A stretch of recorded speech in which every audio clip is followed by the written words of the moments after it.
Good evening, everyone. We are here for lesson 6 of our anger management series. And in this particular lesson, we're going to be examining long-term anger. So our lesson theme is correcting a lifetime of anger.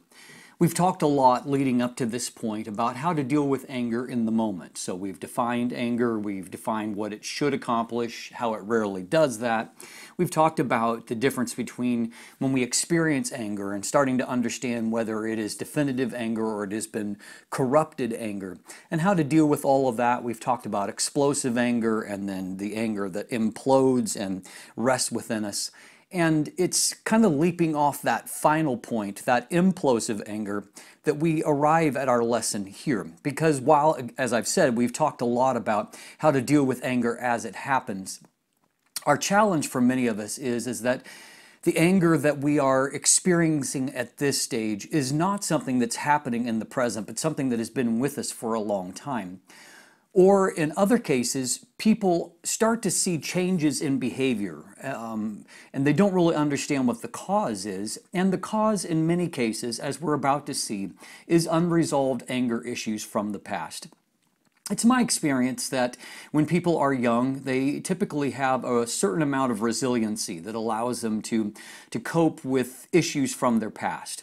And so often their minds are kind of forward thinking. You know, when you're young, you're maybe looking ahead to graduation or to marriage or to having children or to a certain advancement in your career. And there are these steps that you're looking forward to anticipating. And often working towards those goals allows people to essentially kind of block out some of the traumas from their past, some of the areas where they've been angry because they're in a greater pursuit.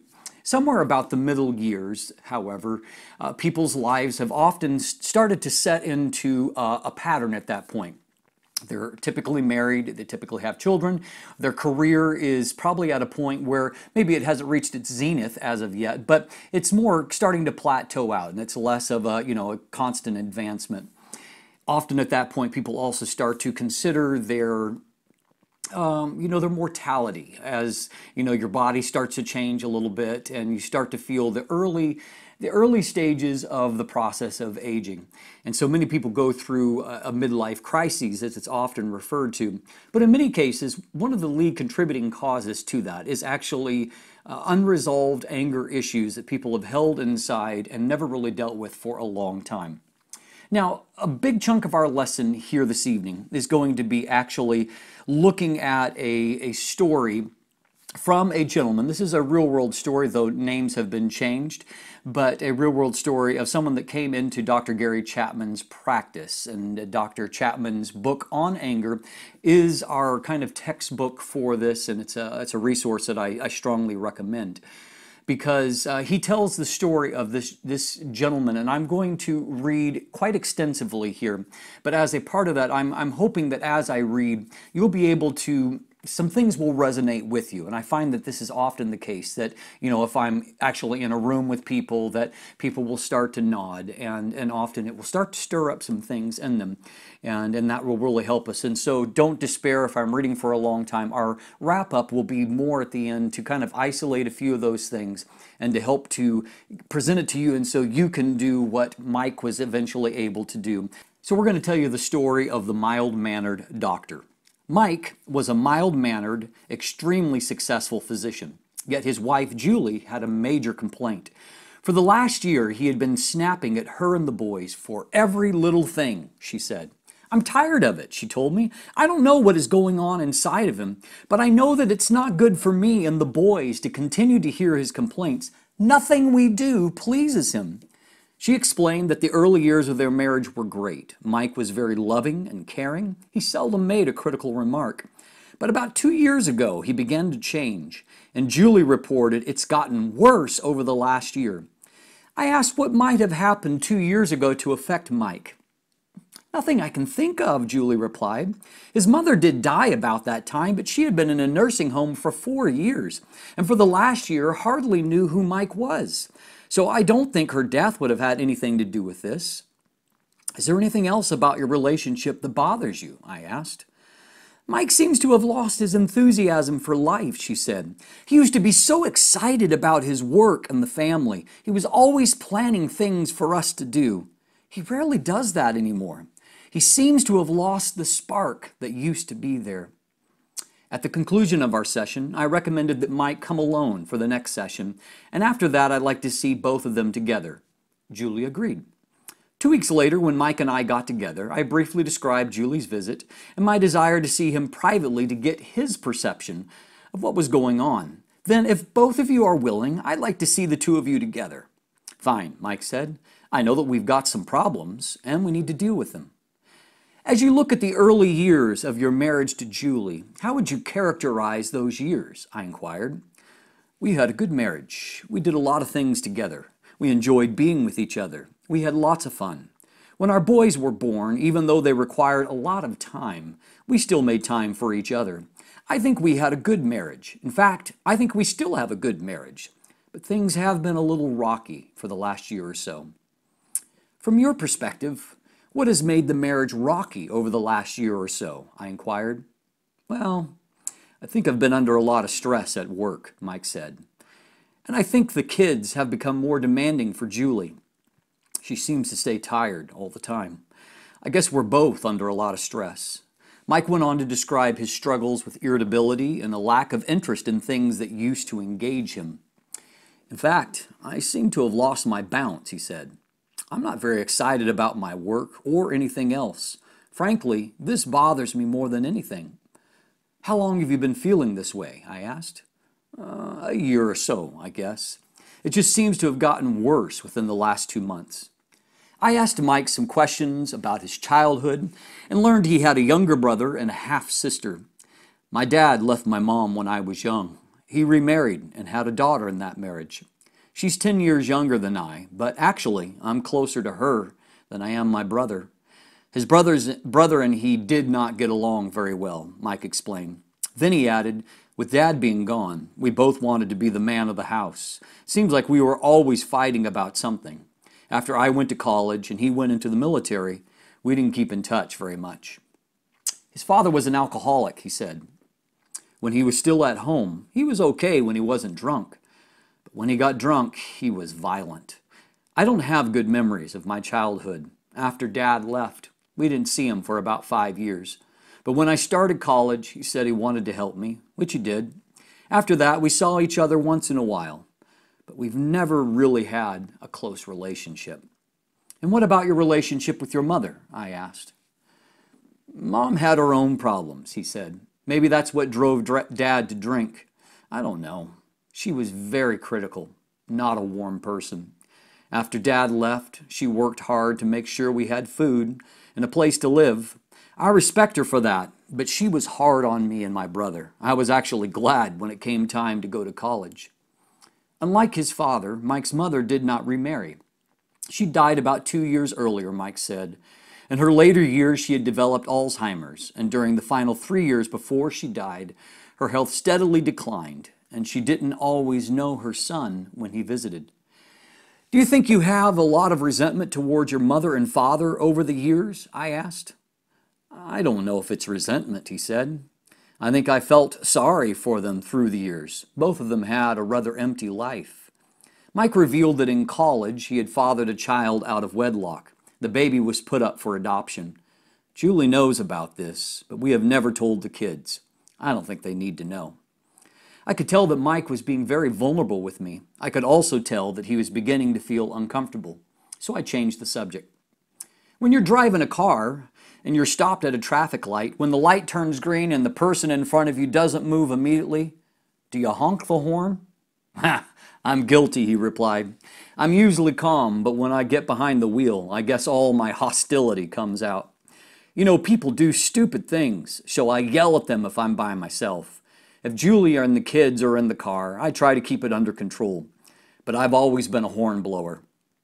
We laughed together, but then I continued, I want to give you some food for thought. My guess is that you are a very angry man, that you have stored inside lots of anger over a long period of time. Mike was silent for a moment, then said, I never thought of myself as an angry person. In fact, I've always prided myself on handling my anger. I'm not the explosive type. I learned early on that it doesn't pay to fight. No, I don't see myself as an angry person. You may be right. We'll explore that further next time. But before Mike left, I gave him some homework. I want to ask that you get alone with pencil and paper, and I want you to think through your life, answering two questions. Who are the people who have done me wrong, and what have they done? You may want to make two columns on your paper, one titled People, and the other Ways that they have wronged me.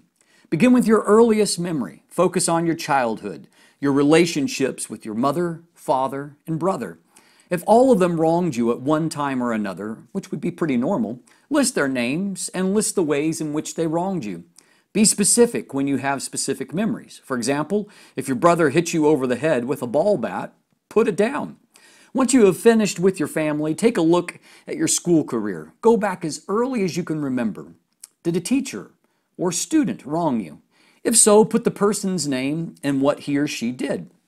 Then look at the other relationships that you may have had during childhood. Relationships at church, in the neighborhood, during the teenage years, dating relationships. List everything that comes to mind.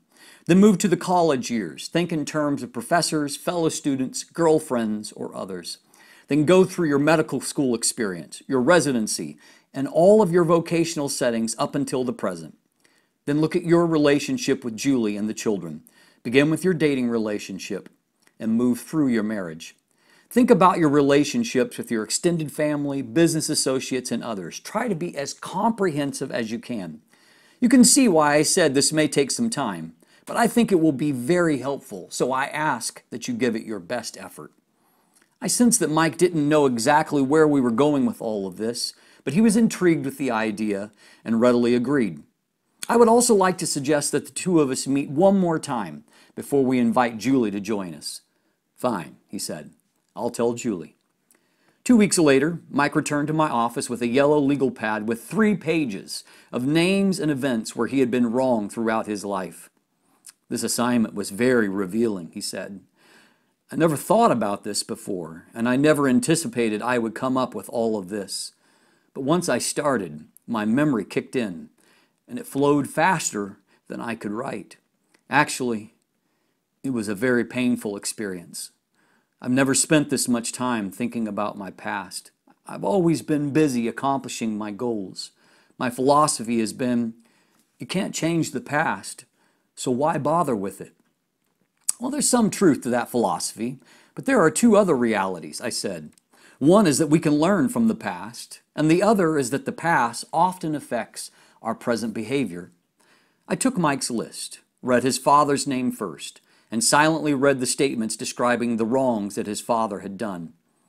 Then I looked at Mike and asked, "Did you ever share these things with your father?" "No," he said. "I learned early that you don't talk with my father, especially if you disagree with him." I then read what he had written beside his mother's name and asked, "Did you ever share any of these things with your mother?" "No. I didn't want to hurt Mom. She's been through enough. I just tried to keep peace with her." I glanced down, reading his brother's name and the list beside his name. "Did you share any of these with your brother?" I asked. "Well, when we were both at home, yes. Actually, we fought about most of those things." I continued down the list, one by one, reading the names and events of people who had wronged Mike through the years. There were 34 names and numerous events, and only 2 cases had Mike process his anger in a positive way. In the other 32 cases, Mike had simply tried to forget and move on. Do you understand now why I guessed in our last session that you had a lot of anger stored inside? I said. "I think you were right. But how did you know?" "Because you exhibited 2 common traits of stored anger," I continued. "One is to use your words. You complained a lot about Julie and the children's behavior. To use Julie's words, you snapped at her and the children. The other is your lethargic behavior over the past several months. To use your words, you've lost your bounce. To use Julie's words, you seem to have lost the spark that used to be there. I want to share with you why I believe this has happened. Throughout your lifetime, you have suffered some rather severe injustices. Understand, I'm not suggesting that all the people who have wronged you are bad people. What I'm observing is that a number of people in your life have done things that have deeply hurt you. Whenever we are wronged, anger is a natural emotion that arises within. The healthy way of handling that anger is to lovingly confront the person who has wronged us and to work through it, seeking a resolution. Often, however, because of various circumstances, we are not able to do that. Children, for example, seldom process their anger towards their parents, normally out of fear that their parents will not understand or that it will make matters even worse. Thus, your response of not confronting your parents with your anger is very normal for children and teenagers. With your younger brother, you did process your anger somewhat by verbally arguing with each other and sometimes physically fighting each other. Neither of these led to a resolution of the issues that stimulated the anger.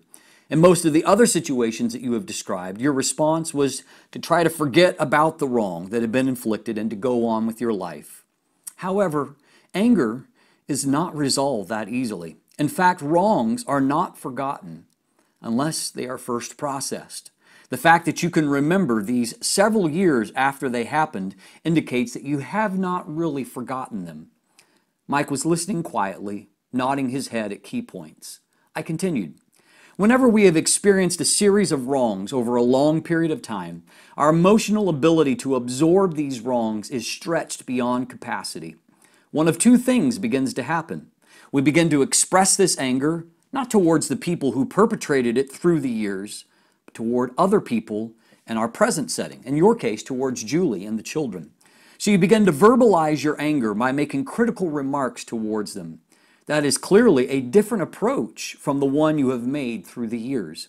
The second way your anger is evidenced is by the beginning stages of depression. The purpose of our anger is to motivate us to take constructive action with the person who has wronged us.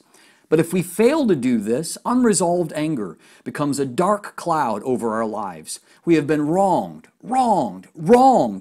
throughout our lives by numerous people in numerous ways. The heaviness of all that injustice begins to settle upon our emotions, and we find ourselves becoming lethargic toward life, no longer interested in the things that used to stimulate our interest.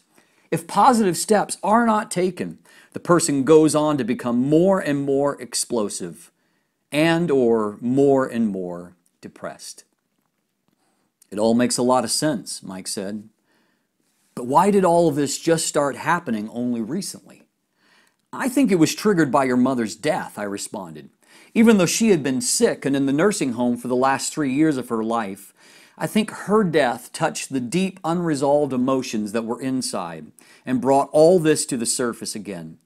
Before that time, the unresolved anger was covered by layers of activity that kept the conscious mind occupied on reaching worthwhile goals.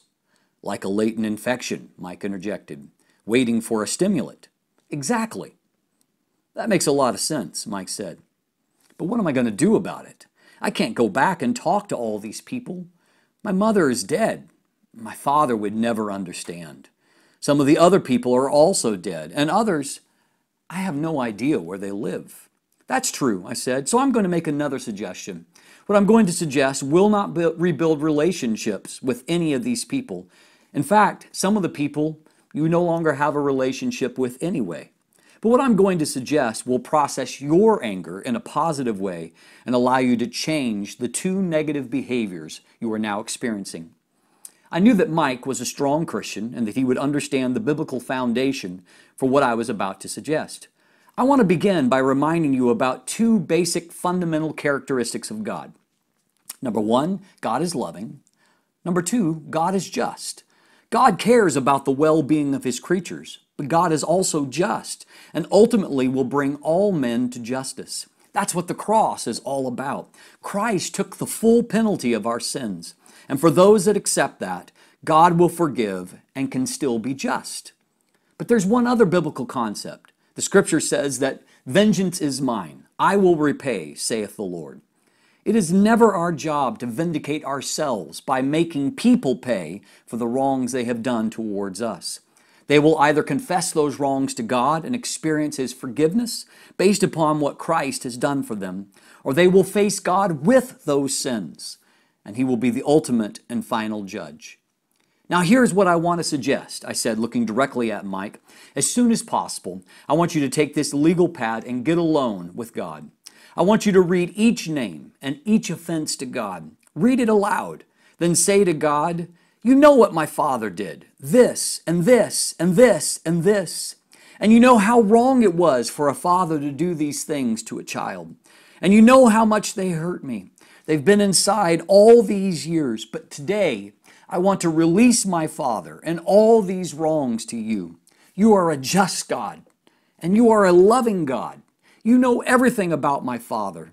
I don't know what motivated him to do these things. You know his motives as well as his actions. And so I want to put him into your hands and let you take care of him. Do whatever you wish, whatever is good, whatever is loving. I put him into your hands and I release all these wrongs to you, knowing that if he confesses them, you will forgive him. If not, you will deal with him on these matters. But I release them and I give them to you today. I want you to go through your whole list, everyone's name and everyone's actions, and release them to God, one by one, wrong by wrong, I told Mike. Release them to God, and once you've done that, I want you to thank God that all these things are now released to Him. I want you to ask God to fill your life with His Holy Spirit and give you the power to be the man He wants you to be in the future. And also ask Him for the ability to process future anger experiences when they occur. People will continue to do you wrong. Even Julie will do you wrong, and your children may do you wrong. But we are going to talk about how to process that anger in a positive way, and that's what I want you to learn. So you're going to ask God to teach you how to process your anger. Then, as a symbol that you have released all these things to God, and they are no longer in your life, but in His hands, I want you to either burn or tear up, but destroy these lists. 2 weeks later, Mike and Julie returned. Mike had shared with her what he had done. It's been a good 2 weeks, Julie said. This is one of the greatest things that has ever happened in our lives. I feel like I've got a new husband. He hasn't been critical a single time this week, Julie said. Well, the anger is gone, Mike replied. There's no need to be critical, and I'm beginning to feel excited about life again. The rest of the session was spent helping Mike and Julie establish new guidelines for handling their anger in the future. We had 2 more sessions dealing with other minor issues in their relationship. Mike and Julie had passed a significant milestone in their marriage, one that has greatly enhanced their marital intimacy and has enabled them to help many other couples over the past 10 years. So I understand that was a long reading, but I hope that as I read that story, a real life experience to you, that there is something about what you heard that can resonate with you. And you can understand how that a good, decent person who's not intending to become an angry or explosive person, how that all of those wrongs can build up. And you can reach a place in life, and I like Dr. Chapman's words, to where basically your capacity to absorb those things becomes stretched beyond its limit. And so you no longer have the resiliency to cope in the way that you have in the past. There are many, many ordinary people like Mike in the world today that carry unresolved anger. I heard a preacher preach one time talking about how that his father, who was also a preacher, had just completely abused him in a moment where he had opened a door to the bathroom without knocking first, and his dad completely overreacted and beat him into a place to where he was literally bleeding from not the spanking, but really the abuse that he had received at that point. And that boy, he was very close to walking away from God altogether. Very hard for him to divorce what his father had done from his father's faith, because in many other ways his father was a good and a righteous man. But in this moment, that was not a righteous act. But clearly, his response was not based just on that very small infraction of opening a door without knocking. Clearly, there was anger that had built up in his life that was unresolved, and he was lashing out to where the punishment did not fit the crime in any kind of proportional way. And that happens so often because people unwittingly are carrying resentment and anger that has built up to a place to where they don't think of themselves as being an angry person, but inside they are a volcano of anger that is built up over a long period of time.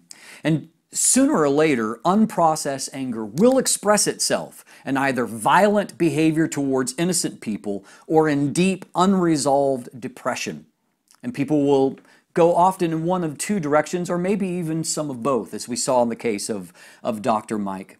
But in either case, it keeps this person from their potential as a human being, but also whatever potential they have to do a work for God and to do good in the world. It's not to say that all depression is caused by anger, but sometimes it is the result of long-term, unresolved anger. So when we look for causes and reasons for our behavior, when our behavioral pattern has shifted, and we're beginning to act out of character, as we might say, we typically examine triggers within the last short period of time, the last few days, last few weeks, maybe a month, looking over and saying, okay, what has caused this deviation? What has caused it to change? But rarely do we actually consider that our behavior may be triggered by something much older than that. Maybe we can find a recent trigger. For example, in Dr. Mike's case, it was the death of his mother. And he was subconsciously dealing with both grief over her loss, but also anger over the loss of opportunity to resolve his damaged relationship with her. There was no closure that had taken place on those instances, and now she was beyond his reach, essentially, to ever correct that relationship. And so there was anger and resentment that was over that. And he wasn't even aware of that. In his case, and in many other people, the true cause of their anger is not some recent event. It's one that may be decades old. And it may not even be one thing, but rather an accumulation of anger events that we have never properly dealt with. In fact, many of us carry both big and small hurts that we have never dealt with. So why don't we deal with them? I think in many cases it is because conflicts tend to be painful. It's easier for us to just suppress or to repress rather than face the cause of the hurt or the injustice. And sometimes as Christians, we kind of sugarcoat this by trying to give a whitewash of Christianity over it. And we're just turning the other cheek. We're just doing the Christian thing. When in fact, we're not doing at all what Christ told us to do in terms of dealing with anger or dealing with conflict. He gave us specific instructions while he was here on how to deal with a conflict with a brother or a sister. And often we're not doing that at all, but we're trying to act as if we're being very high and mighty and Christian. But the reality is what we're mostly doing is avoiding a potentially painful conflict. We don't want to rock the boat. We fear the consequences. We don't ask the questions because we fear the answers. Another thing I think that plays into this in our modern world is that we really don't have a lot of time for introspection in our lives. And in Dr. Mike's case, obviously he was, continually focused on other things, his career, his family, other pastimes. But layer on top of that is that modern people have such ready access to entertainment everywhere, on their phones, on their, computers and tablets and televisions. The list of sources of entertainment are virtually endless. And so often today, if people are upset about something, they essentially handle it by avoidance. They'll play a game or they'll watch something lighthearted to take their minds off of things, so to speak, but they never actually deal with whatever has actually upset them. They never really stop and think about it. You see, dealing with things is painful, but not dealing with them can lead to a lifetime of pain.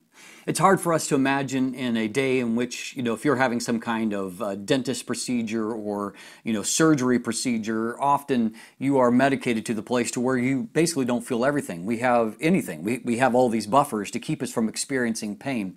And it's hard for us to imagine that there was a time when people would actually go voluntarily to a dentist and have a tooth extracted without any kind of localized freezing, or that someone would, voluntarily submit to having a limb amputated without any kind of anesthetic.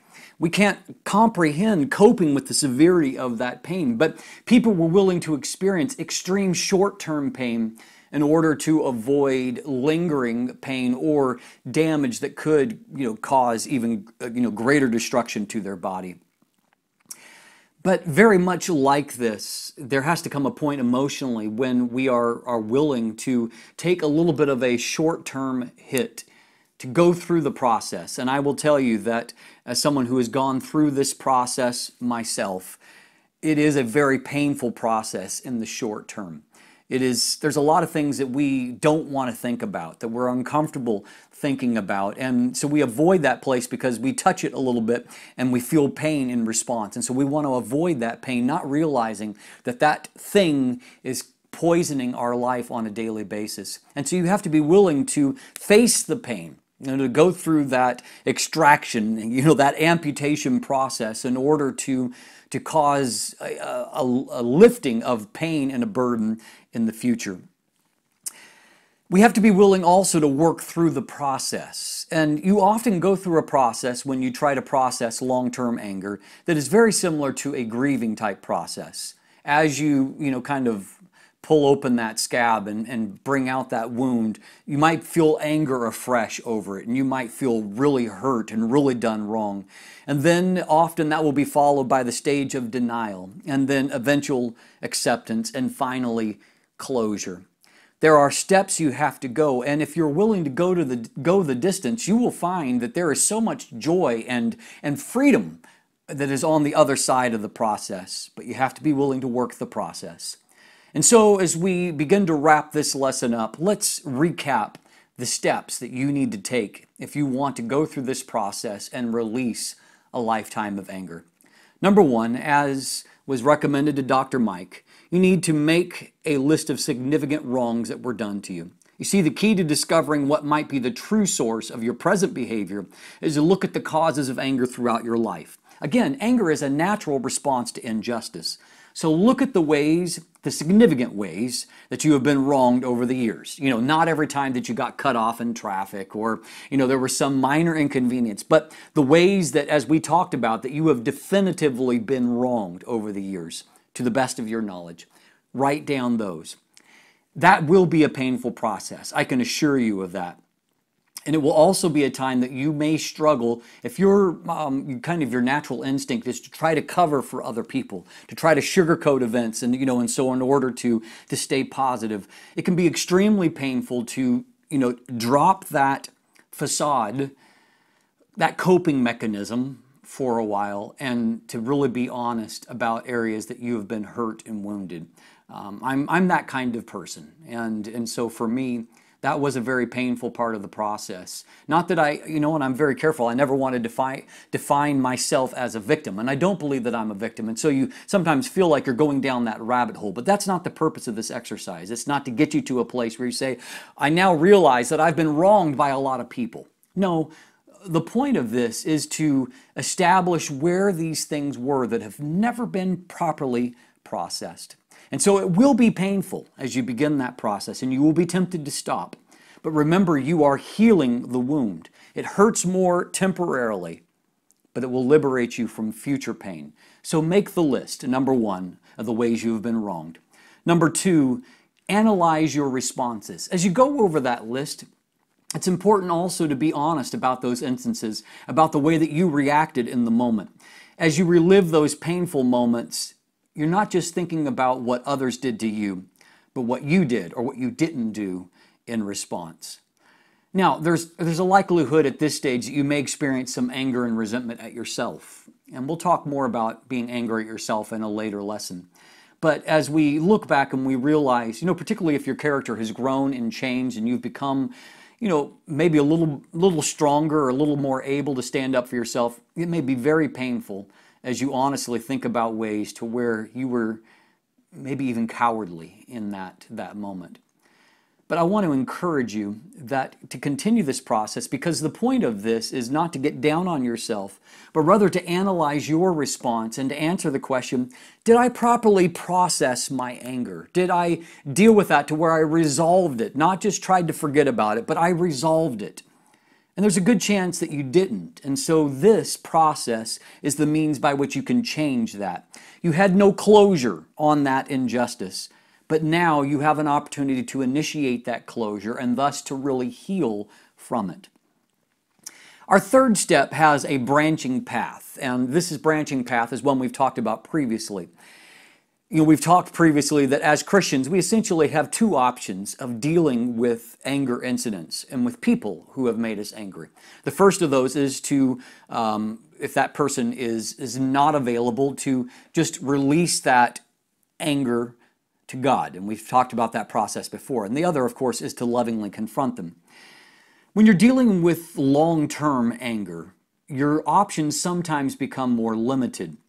You may not have either access to that person, they've moved, they've passed away, so you may not have an opportunity to lovingly confront them, which obviously limits your options. And unfortunately, it also leaves you with an option that doesn't give any chance to really restore that relationship. We talked about in a previous lesson how that the reason why the Bible actually encourages us to prioritize the option of lovingly confronting someone is that there is a chance to restore that relationship and to preserve it. Whereas if we release it to God, there's a good chance that that unresolved issue, not in your processing your anger, but in that relationship, may continue to be a breach in the relationship. And so step 3A is that if the person is no longer living or available to reconcile with, you have to release your anger towards them to God. And so I think we saw a great example of how to do that in the story of Dr. Mike. But think about this. I would say practically, if you say, well, what do I say? I think a good thing to say is to think about what you would want to have said to them. To really acknowledge where they hurt you and the damage that was done in that life. But say that to God. Acknowledge your pain. Acknowledge that you were wronged. Acknowledge that it made you angry and that you have been hurt and you've been wounded. But then also release forgiveness and accept God's peace. Place them into God's hands. And in that point, you are releasing and entrusting them to His care, not trying to retain the right for vengeance or retribution, but surrendering that to God, trusting God to deal with them. Now, for those that are still available, you have a choice. You can choose whether to seek reconciliation or to let the offense go if the person is still alive. And so as I've just said, I think that reconciliation through loving confrontation should be considered the greater risk-reward option. Know that there is some risk. That person may not respond well. And maybe if you know their character well and you know that they're not receptive to that, it may be better to just release them to God. And with that, accept the fact that you may never have a great relationship in the future with that person. But if they are a person that it is important to you to continue to have a positive relationship with them, lovingly confronting them is the better option because it will allow you to potentially heal that and understand that, yes, confronting someone does bring the potential for further rejection, further hurt, further wrong.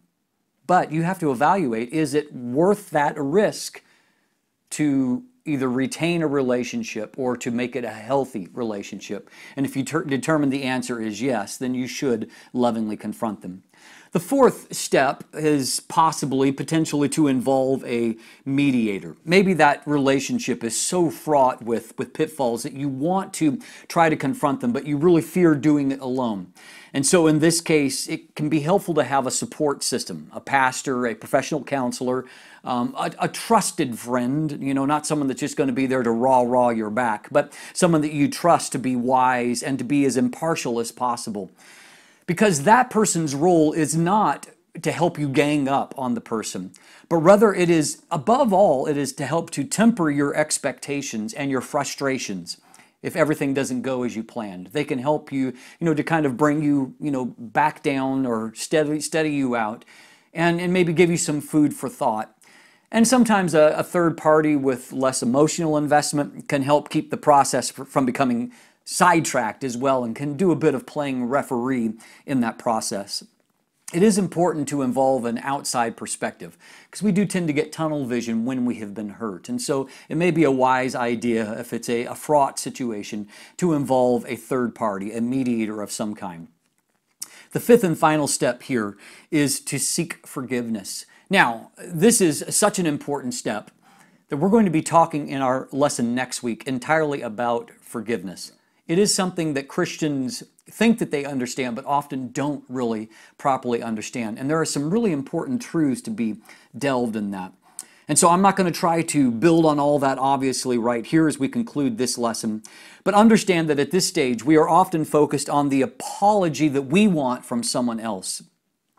But if we go into that process with an open mind and spirit, we may discover that we too need to seek forgiveness. And so we have to go into that process being prepared not only to forgive, but also maybe to seek forgiveness, and so that healing can come into the relationship. I understand that the topic we've discussed today is a pretty heavy one, and I pray that it is something that has helped to trigger some things, some thoughts in your own mind, and also to challenge you and to encourage you to pursue that process, and so that you can find greater wholeness and peace. I have found time and again, as a pastor, I cannot avoid confrontations. I don't seek them out, but out of necessity, as a leader, I end up involved in them. But I have found that if I am willing to actually work with a person, to either lovingly confront them or to allow them to lovingly confront me, that through that process, I almost always walk out of a meeting feeling better than when I went into it. There have been very, very rare occasions where I have not walked out of that office or that room feeling better than what I went into it. So I want to encourage you, work the process. God has something better for you, better joy, better wholeness on the other side. Don't fear the process, but trust God and invite Him in to help you. But you can have victory over anger that has been stored up from a lifetime. With God's help. God bless you and be with you. In Jesus' name, amen.